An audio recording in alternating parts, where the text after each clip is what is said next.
Bienvenue sur Africa 24 dans cette nouvelle édition du 12-15. Voici les titres de l'actualité.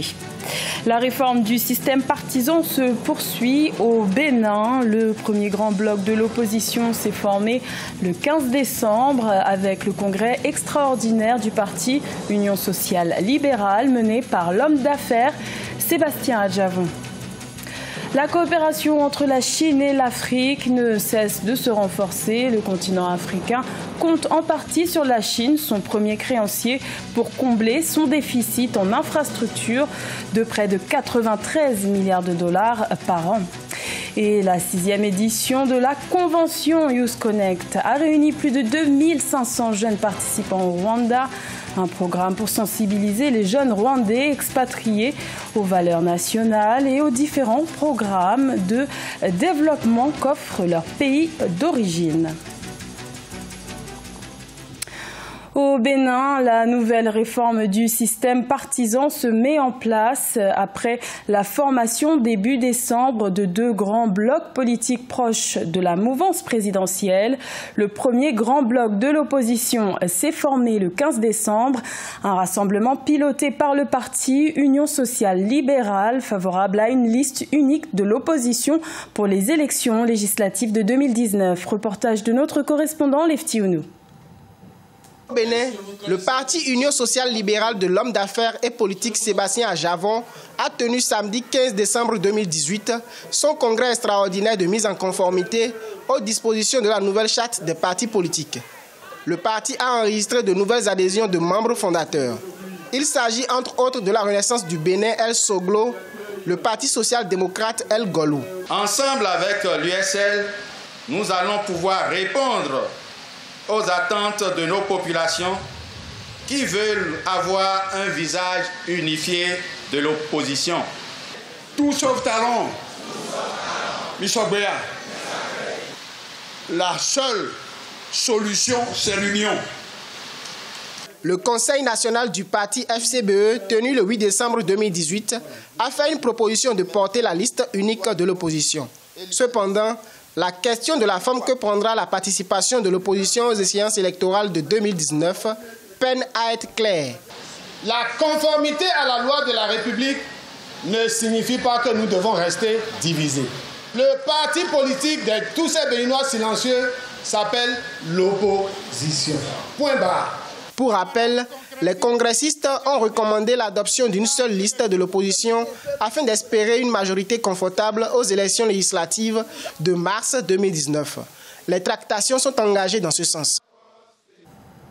La campagne électorale se poursuit en République démocratique du Congo en vue des élections combinées du 23 décembre.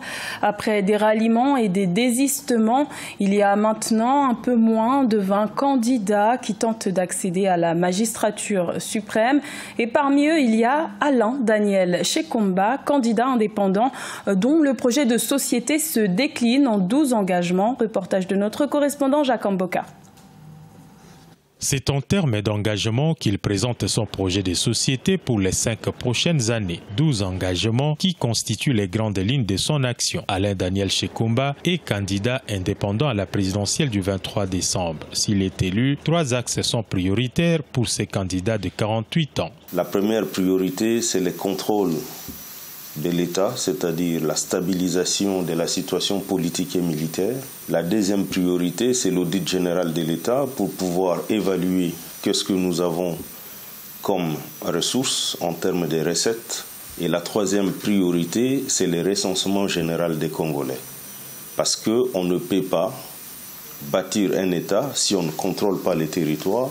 Candidat numéro 6 dans cette course pour le fauteuil présidentiel, il fait partie de ceux qui se sont battus sans succès contre la machine à voter. Il justifie son absence sur le terrain pendant les 3 premières semaines de campagne par la recherche de voies et moyens pour contourner les limites de la CENI. Et nous, on n'allait pas, justement, on s'est lancé en campagne sans avoir trouvé des solutions alternatives pour pouvoir contrer cette tricherie qui est déjà organisée. C'est pour ça qu'on a pris du temps à développer des applications comme Tinda PV qui vont permettre aux Congolais de pouvoir s'approprier les PV manuels. Candidat indépendant, Alain Daniel Shekomba n'a pas aligné des candidats à la députation nationale et provinciale. Il réfute ainsi la thèse selon laquelle, pour diriger, il faut avoir une majorité au Parlement. Il affirme que s'il est élu président de la République, tous les députés devront soutenir son projet de société. L'Afrique est un immense marché potentiel et la Chine l'a bien compris. Avec 170 milliards de dollars d'échanges commerciaux en 2017, la Chine est devenue le premier créancier de l'Afrique. Un créancier qui pourrait aider le continent africain dans sa quête de financement pour combler son déficit en infrastructures. Plus de détails avec Corinne Camden. S'inspirer du modèle chinois pour amorcer son développement, une option que certains experts proposent au continent africain. La coopération Chine-Afrique pourrait contribuer à combler le retard en matière d'infrastructures. Il est indiqué que les besoins de l'Afrique en matière d'infrastructures sont estimés à 93 milliards de dollars par an. Cependant, actuellement, le continent ne parvient à mobiliser qu'environ 45 milliards de dollars par an. Le déficit à combler est donc de 48 milliards de dollars. Nous savons que les économies nationales africaines tentent de s'industrialiser et tentent de moderniser leur secteur agricole. Et la Chine a largement contribué à soutenir le développement des infrastructures telles que les routes, les ports et les ponts. Ces 10 dernières années, l'Afrique s'est employée à réduire ce déficit avec les infrastructures de base acquises grâce à sa coopération grandissante avec la Chine. Des kilomètres de routes sont construits, des aéroports de standing international, des hôpitaux, des écoles. Cependant, certains observateurs décrivent un déséquilibre de cette coopération au profit de la Chine, chose dont le géant asiatique se défend. Je pense que les choses se sont beaucoup améliorées. Si vous prenez par exemple les accords commerciaux bilatéraux entre l'Afrique et la Chine, ils ont augmenté.